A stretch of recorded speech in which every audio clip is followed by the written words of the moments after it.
Nandito na yung mga kababayan nating Muslim. September 21, Luksang Bayan. Habang naghihintay po yung mga kababayan natin sa Liwasang Bonifacio, ay nandito rin po yung labor sector na nagmamarcha papunta sa Liwasang Bonifacio.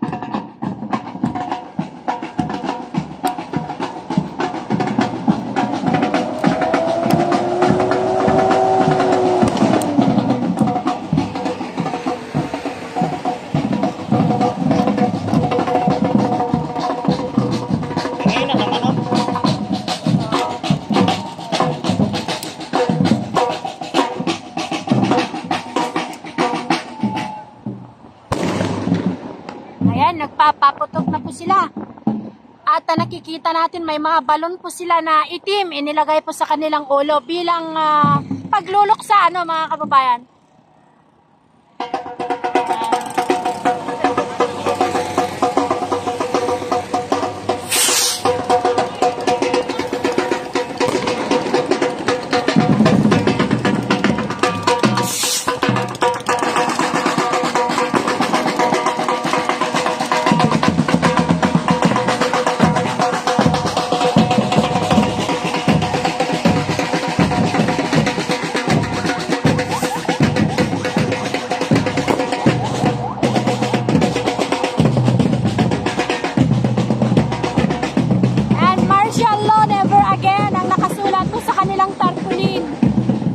Group.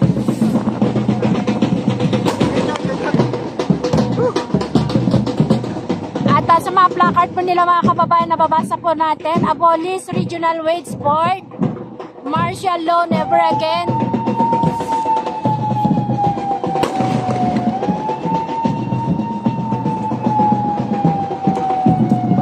Ayan, Universal Healthcare ipatupad ng katotohanan. Ibalik ang dinambong na pondo ng PhilHealth. No to proxy war. Ayan, gawing regular na trabaho, hindi na natin nabasa na guys. So marami rin sila.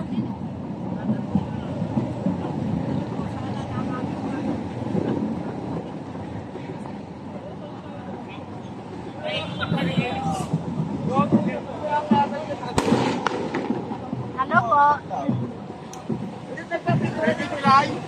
Ready po. Ayan, Bus Transport Worker Alliance nandito din po, ano, mga kababayan. Kaya pala napakarami nila. Scar! Hello po.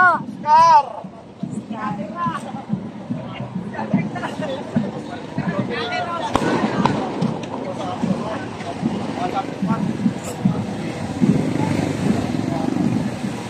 So ayan, mula Menjola ay nagmarcha po sila, no? Nagmarcha sila patungong Liwasan. Yan, kitang-kita din po, ano, mga kababayan, yung Binondo Intramuros Bridge.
Diretso po tayo, diretso!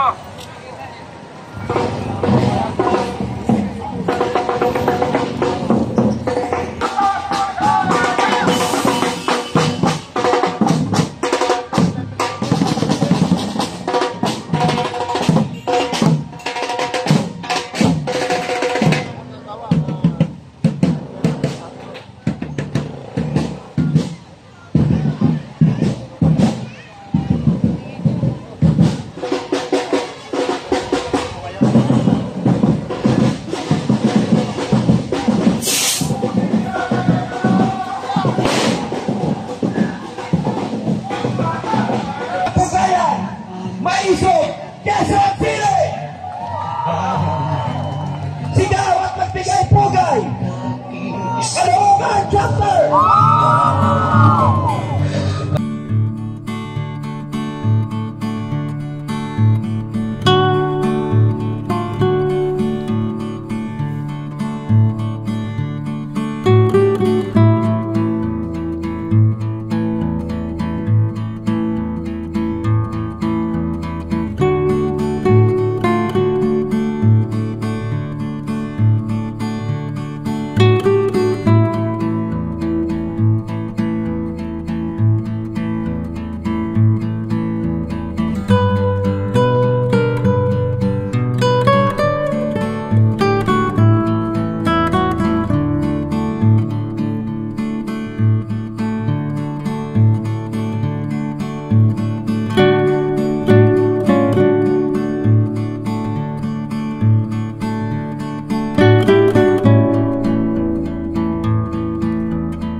Pasalamatan din po natin mga kababayan may isang ang ating kapwa mga Pilipino na nagpapanatili ng seguridad at kaayusan.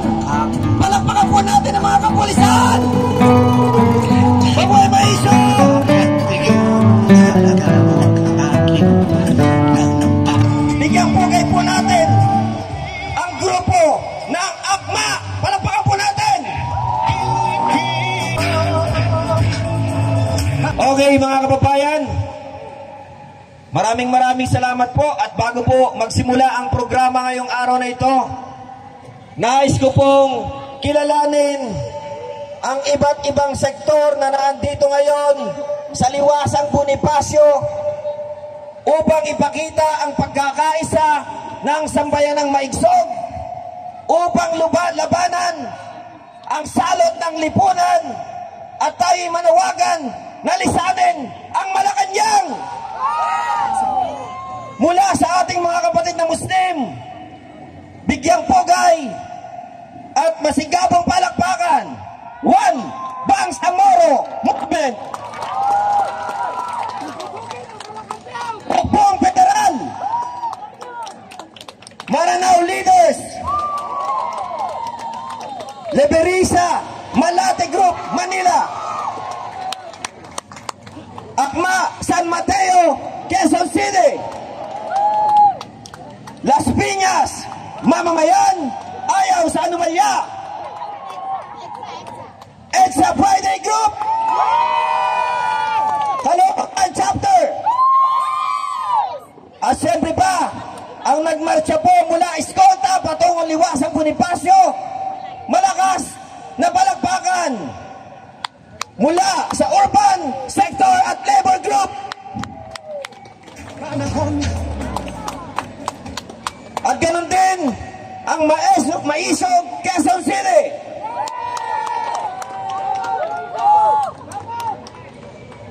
Okay.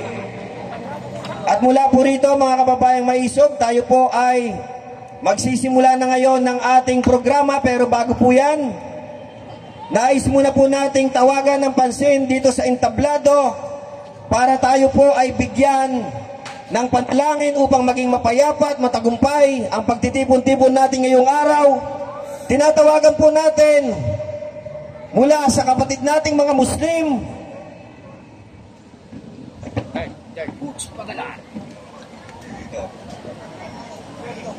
si Brother Butch Bacalan, at mula naman po sa kapatid nating mga Kristiyano, Pastor Herbert Lugo.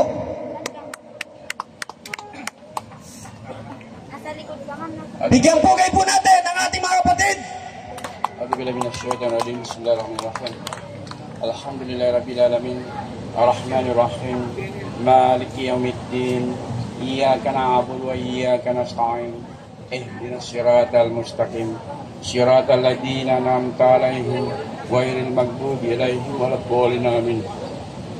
Ya Allah, Panginoon, noon hinili namin sa iyo noon na sana manalo si Inday Sara bilang Vice Presidente ng Pilipinas. Pero sa ngayon, gusto po namin ulit manalangin sa iyo na sana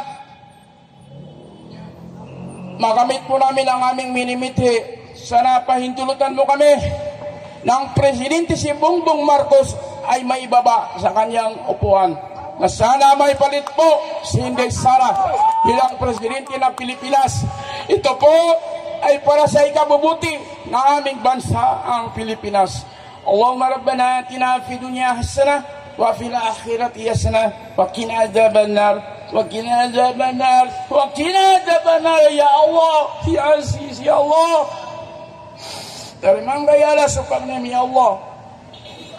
Allahumma rabbana atina fid dunya hasanah wa fil akhirati hasanah wa qina adzabannar. Alhamdulillahi rabbil alamin.